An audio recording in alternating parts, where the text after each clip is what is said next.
we were just talking about I'm not going to quit cigarettes. Khalil, you're going to quit cigarettes. I'm going to try. Shit. So I'm going to be real with everyone, including you, and I don't like saying it. I was weird about it earlier when we were talking about it. Okay. I turned 30 this year, and I feel like that's going to be when I'm like done smoking cigs, and it's for a couple reasons. Well, mostly my health. Like I don't like smelling like cigarettes. I don't like having to buy cigarettes. $12 for a pack of cigarettes in Philly, that's ridiculous. Yeah.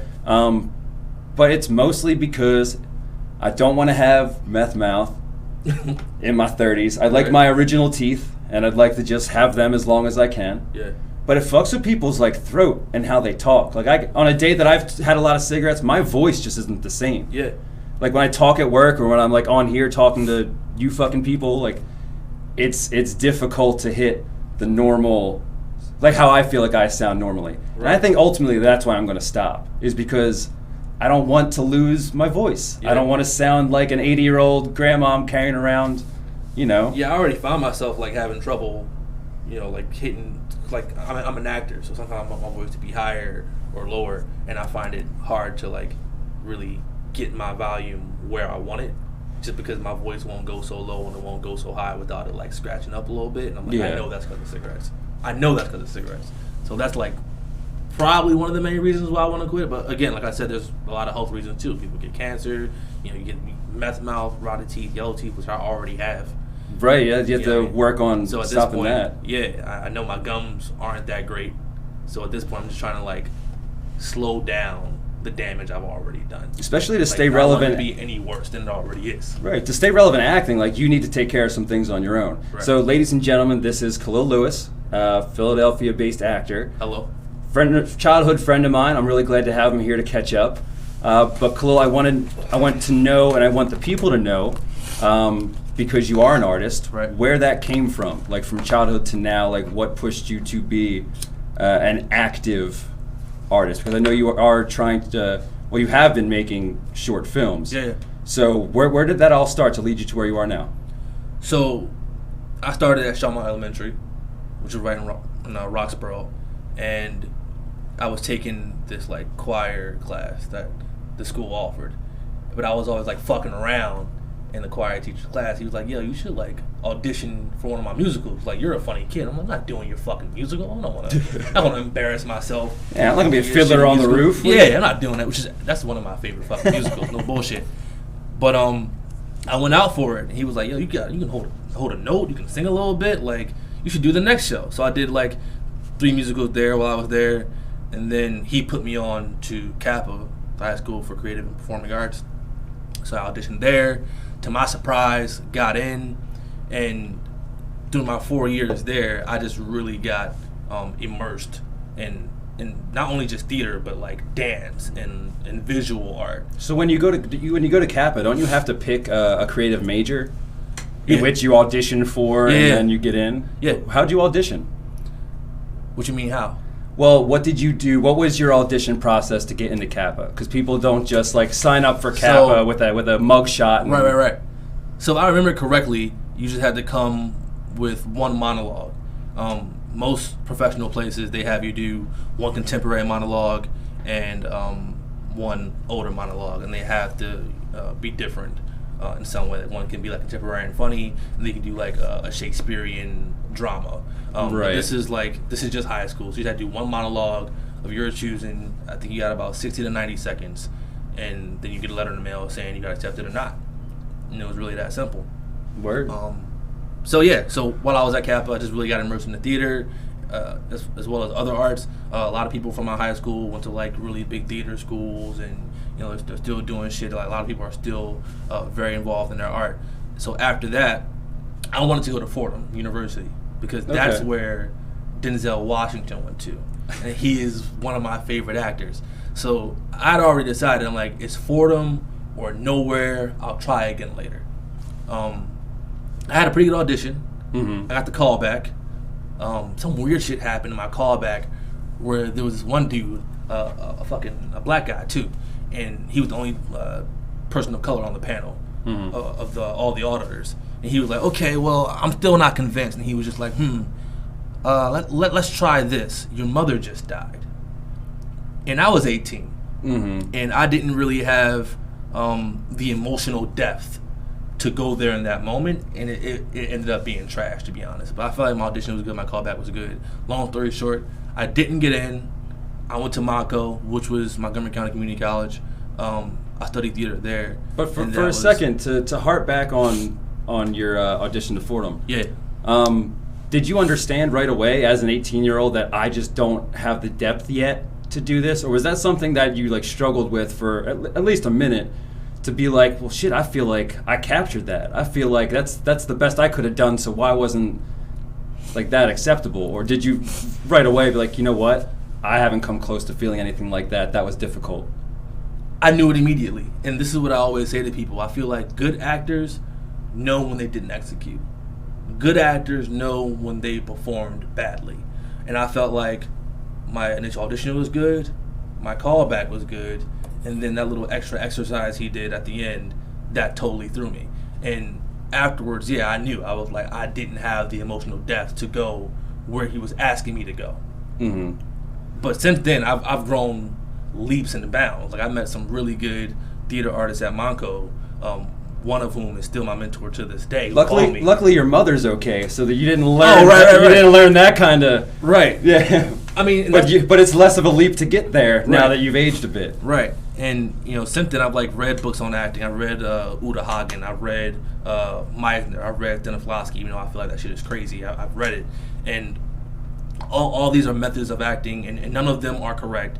It's about which one suits you best. And I feel like Meisner's theory suits me best. For those who aren't acclimated, this guy a little bit. Explain that particular theory.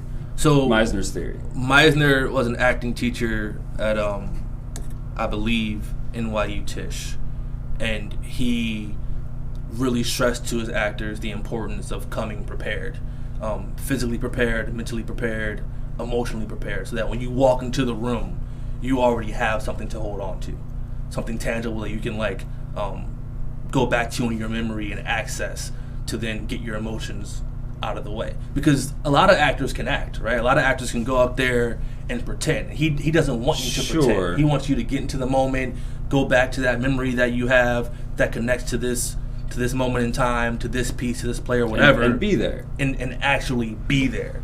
And I've seen good actors pretend to act. And I've seen good actors really be in the moment.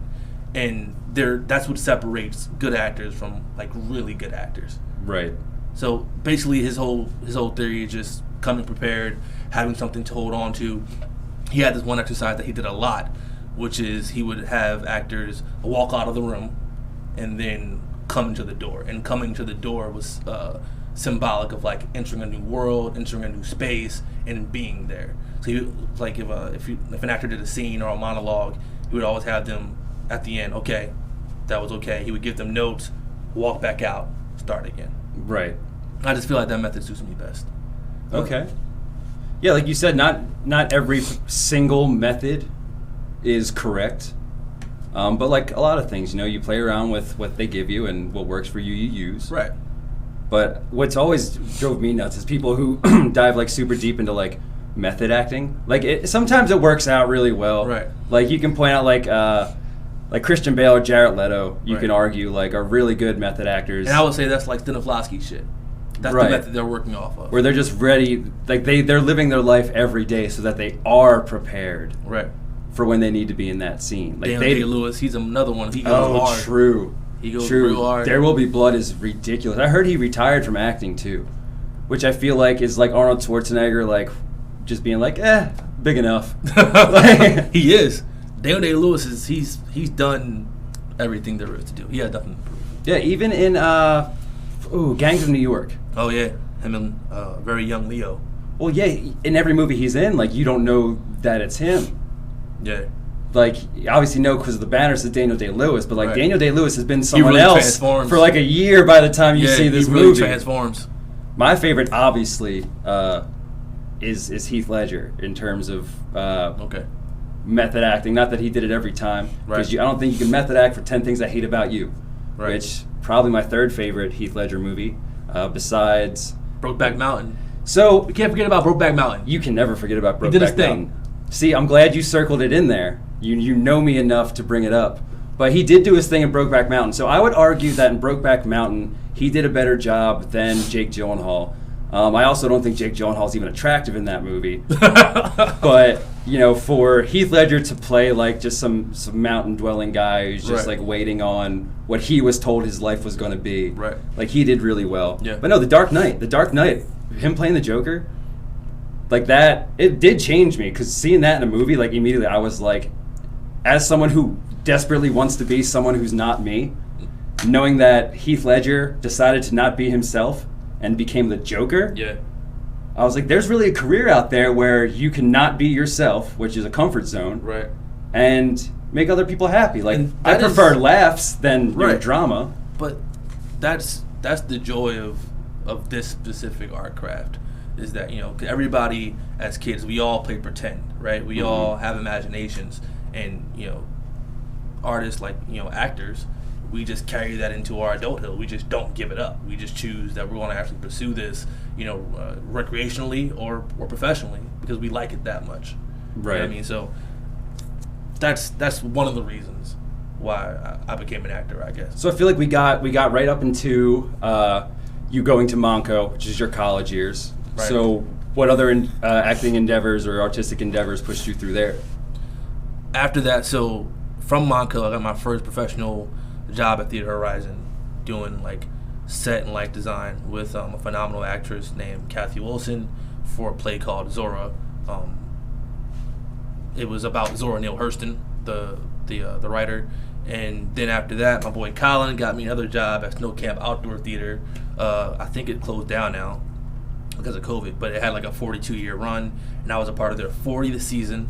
And they are the only theater company in the country who has like their own original historical black drama about the Underground Railroad and the Quakers. So I was like really excited to be a part of that. And then after Monco, I just kind of fell into like a little slump.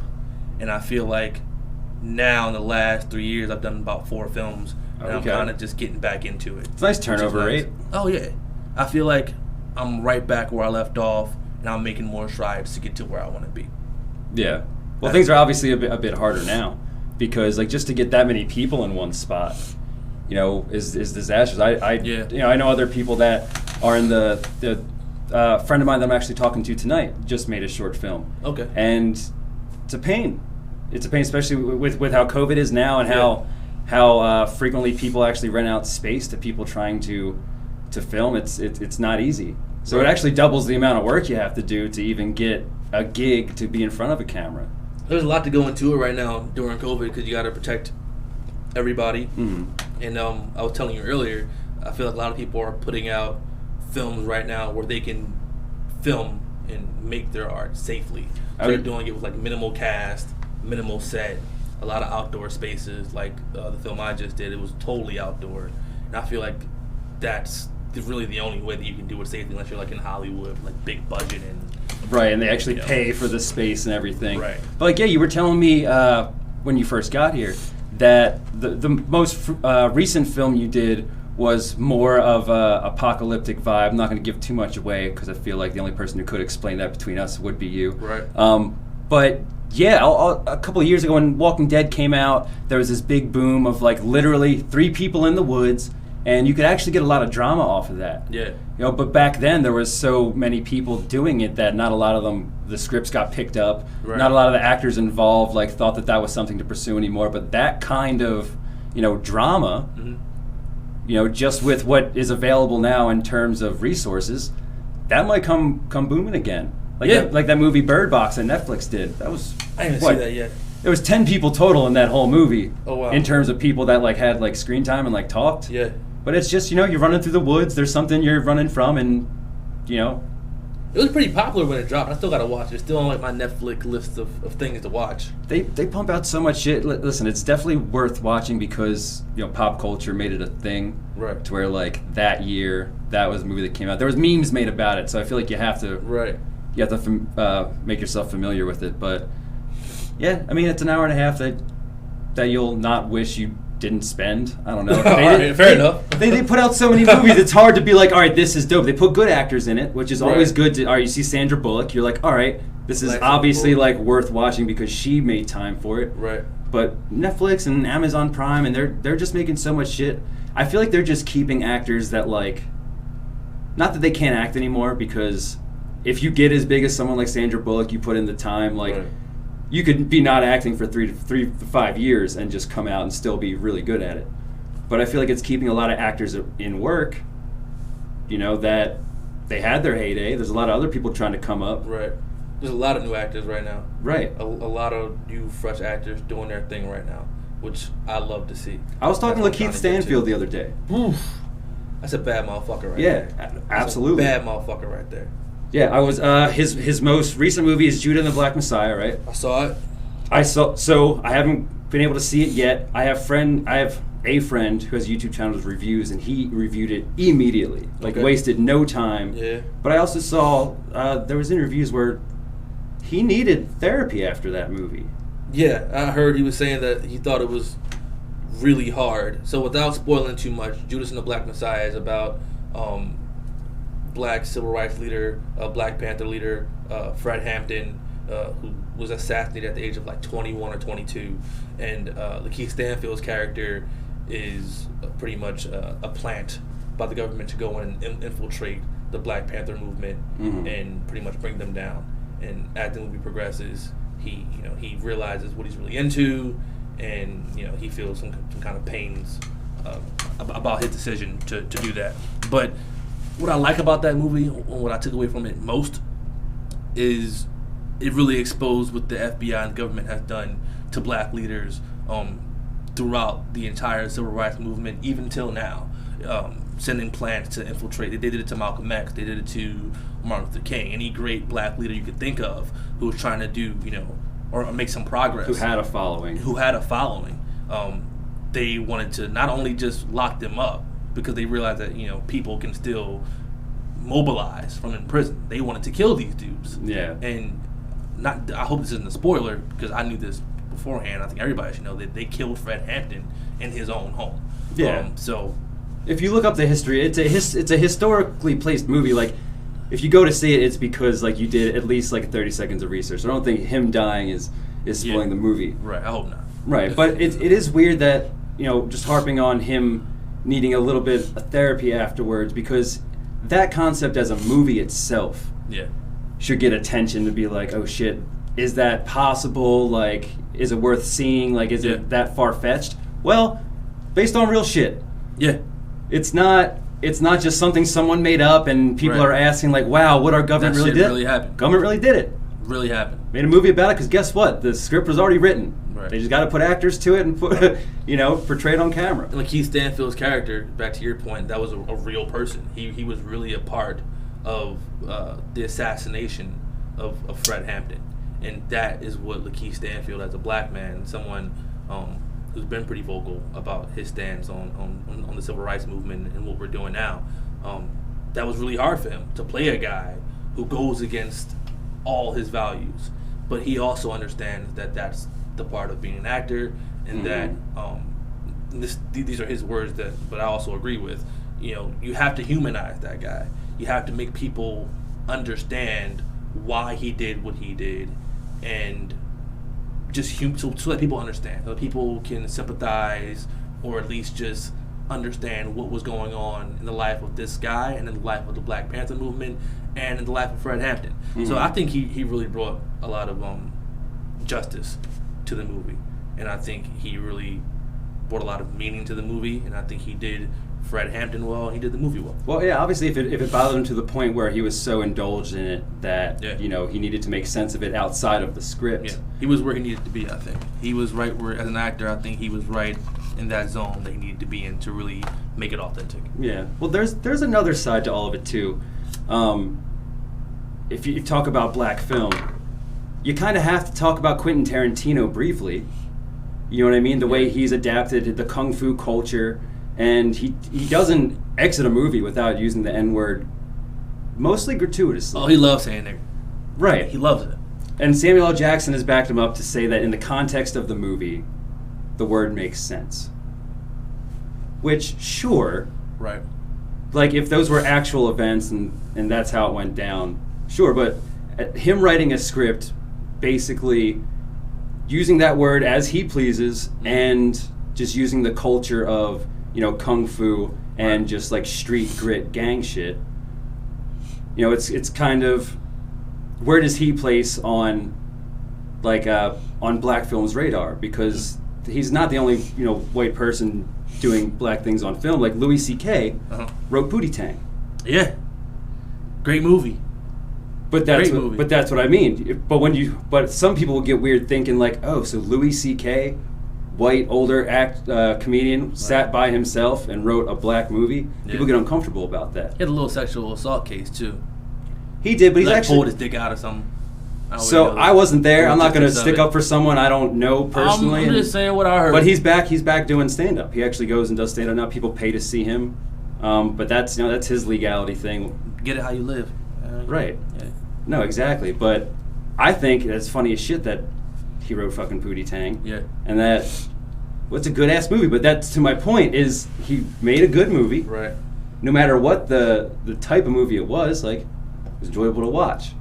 Doesn't get shit for it. But to answer your question about where that movie is on black people's radar, black people love Pootie Tang, but I don't think that black people align Louis C.K.'s Pootie Tang or Quentin Tarantino's Django or Pulp Fiction or Reservoir Dogs, or I mean specifically the one that lean more towards black culture. Mm-hmm. People don't align those movies with like being black movies. I feel like black movies need to have black directors and black crews and black actors. That's why like I'm blanking on his name right now. I just watched Boys in the Hood last night. It's shameful. I can't remember this. John Singleton. Okay. John Singleton, Spike Lee, even Hype Williams, who just does or who did music videos. Like those people more align with black films and black art and black directors. I think that you have to have black people in charge for it to be considered a black movie.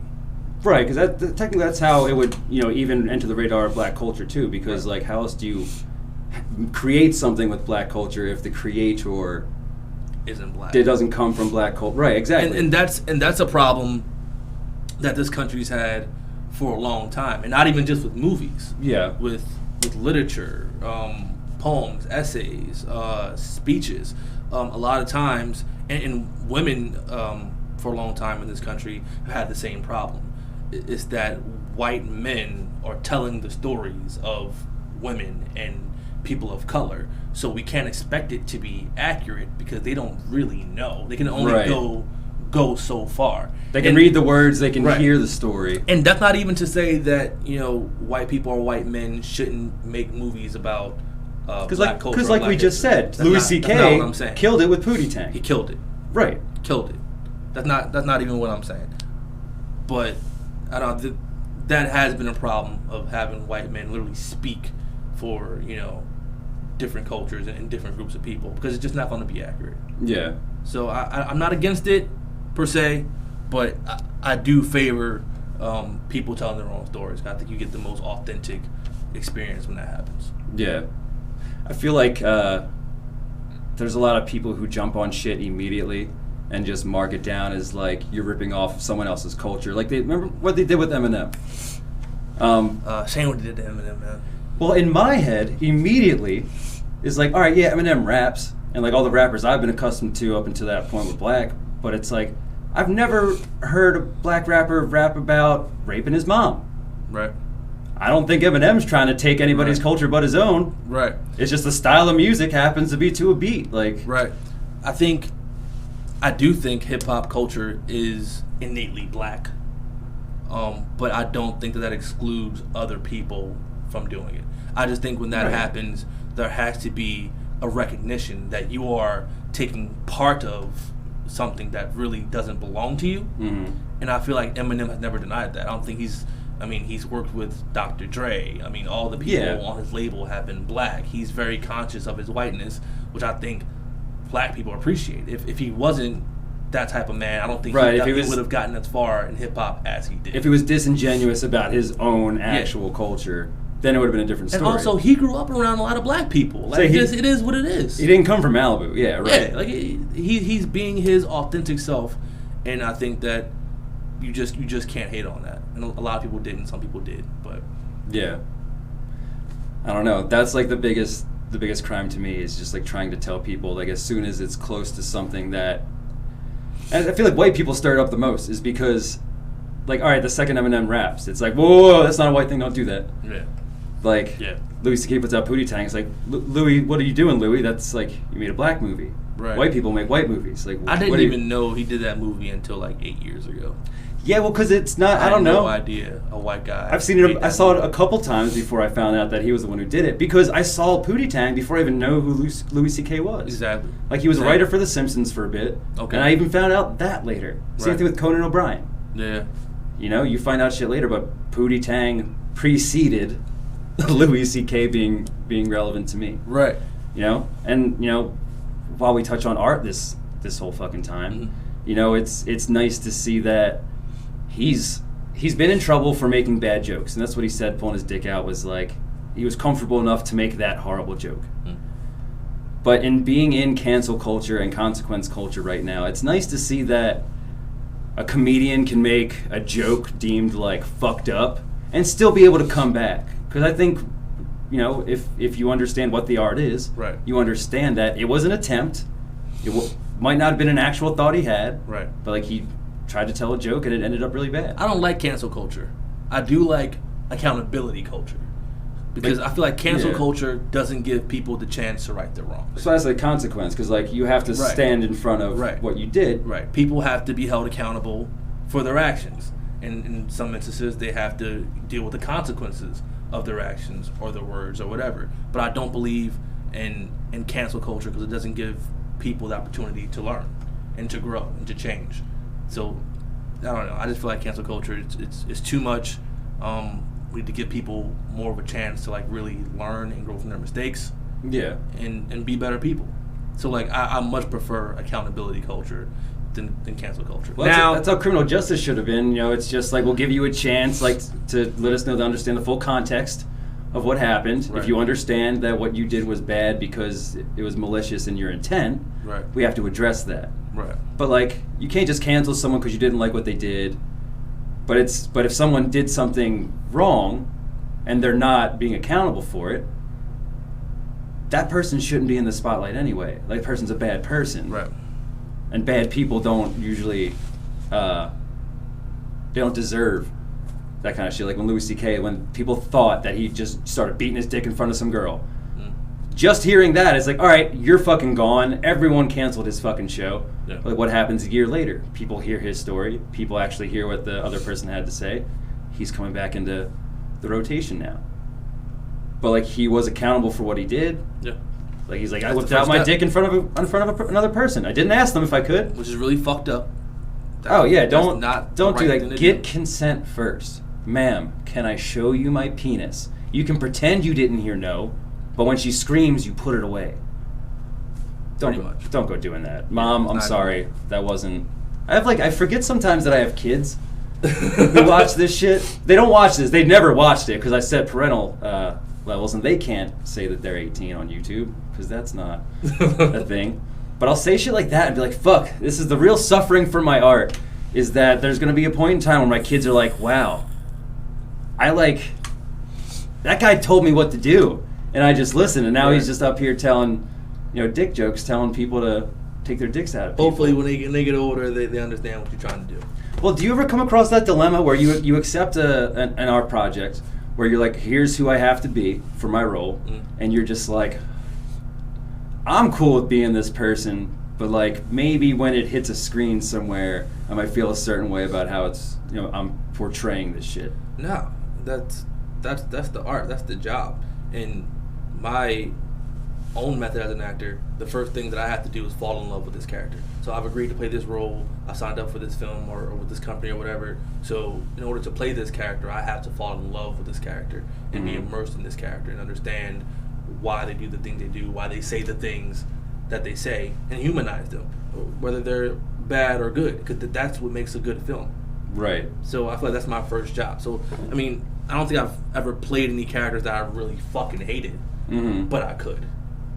Right, because you're there for the love of the job. Exactly. You know, if one day you show up to your job and they tell you like, all right, today's the day you take out the trash, but like, all right, for this day I'm gonna take out the trash, but like I showed up to work. Right.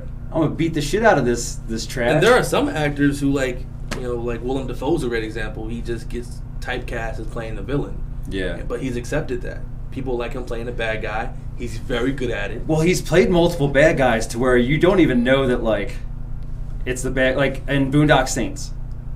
Did you see him in Boondock Saints? I didn't. Okay, he was a cross-dressing detective. Very, very effeminate, but like when he was on the screen, like he was intimidating. Like they didn't see him and think like, oh, little Willem Dafoe. Like no, like he was the detective, and they were fucking scared of this dude. But he's also the Green Goblin and Spider-Man. Yeah, but like that's who people think that someone like that is. But it's good to see when people get like an array of different roles instead of being like someone like The Rock, who just for some reason ends up being the same guy. He's like the highest paid actor right now, or like he's made. I think Sam Jackson still made the most money off of films. But I think right now, asking any of them to come on to set is going to be expensive. But you know what? They're probably super easy to work with. They're probably just, this is at work, guys. All of us are our best selves at work when we're trying to be the best. So I'm not calling them good people, but I feel like they're probably just super professional, right? And they just know what it takes to be on set and not be a fucking problem, and that's why they make the big fucking bucks. Maybe. But they're also good actors. There's also asshole actors too. Oh yeah, of course. There's asshole people. Therefore, there is asshole actors. Right. Who aren't the best to work with, but they get the job done. So people know what they're signing up for. Yeah, like Christian Bale flipped shit on some dude just for like walking behind the camera. Yeah. In the middle of a scene. Tom Cruise flipped on somebody during COVID. Oh yeah, because that video was nuts. He like pulled his mask down for a second. He saw him at a computer kiosk by himself. This dude was at a kiosk by himself, like yards away from Tom Cruise, and he just like started screaming. Like, but I really think Tom Cruise was more concerned about his bread because he understands that like sets are getting shut down, protecting his money. So he was just protecting his money, protecting everybody else's money, and also protecting people. Well, because it's like any other business owner during COVID. If you can navigate through COVID, keeping your business open and not taking any losses, like I'm sure the film industry is trying to do, then that's a success. You can look at everyone else who had to shut down and take some time off and be like, no, I figured it out. But I guess that's the kind of perfectionist he is, to where he's like, not my film set. Right. My film set's going to finish this fucking movie. For sure. I'm not mad about that at all. Oh, no. Well, it's super professional, but like... protect his.